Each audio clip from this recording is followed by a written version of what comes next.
Okay, I job shadowed an entrepreneur. I figured I'd start out by explaining what an entrepreneur is. An entrepreneur is someone who owns a business by themselves, and the career pathway is business, marketing, and management.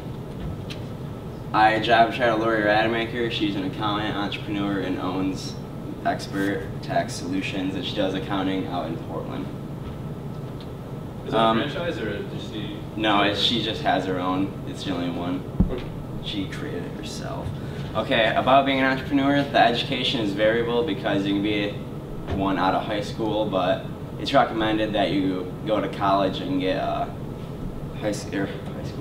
college education. Like MSU has an entrepreneur course, and so does Central and most of the colleges. So we looked into that. That's part of what we did. We looked at MSU and all the courses that we would take, and actually the entrepreneur class was basically the same as being an accountant, but there was just only 4 class differences. So that's really what set you the two things apart. So, okay.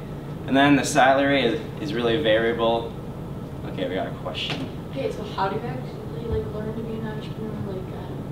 I don't really know, but I think most of the what you do in college is accounting, and then they teach you how to run a business, all the stuff it takes. How to run a business? I can help you with that a little bit. Okay. If you talk to Corey Junker, he's actually going to an entrepreneur program at CU. Yeah. But he talked about you'd have to, honestly, it's kind of like what you did as a freshman, where you develop a business and a brand and choose things like that. So you learn about marketing plans, ways to market your own products. We did a little bit. Or was that 7th grade? That was 7th grade. Thursday. I don't know what you're talking about. Either way, you'll do it as a senior. You have to take multimedia. Well, you do it for the buck sign. Anyways, you learn about how to market yourself. So you take a marketing class based on your services or product. You're going to do also no PDA class. Also, you talked about competitions that he was in though, where you would have to present a product to other investors, and his product, he ended up getting a certain place, so they ended up giving him money. But you actually deal with real business people, giving them your ideas for a product or a service that you'd like to provide, and they evaluate on, give you advice and things like that. So it's really focused on working on your ideas. How do you get it to the market, basically? Mm-hmm. And from what I could tell, it's pretty much a business degree and accounting degree pulled into one. Is basically what it was. Okay, the future outlook. I just did the accounting part of it, and she said it's a growing field, and then even if you look on Craigslist and click on the jobs wanted and click on the accounting part, there's jobs listed every day, so clearly it's in high demand. Related jobs, for entrepreneur, it's really hard to find related jobs because it's kind of out there by itself, you could say. But there's a lot of different categories, restaurant, store, or heating and cooling, or different trades like that. So I was related jobs I just did accounting, and I did an auditor and bookkeeper. Perks of being an entrepreneur: you have a lot of free time, you're working for yourself, and you're your own boss, so you don't have someone telling you what to do or yelling at you all the time.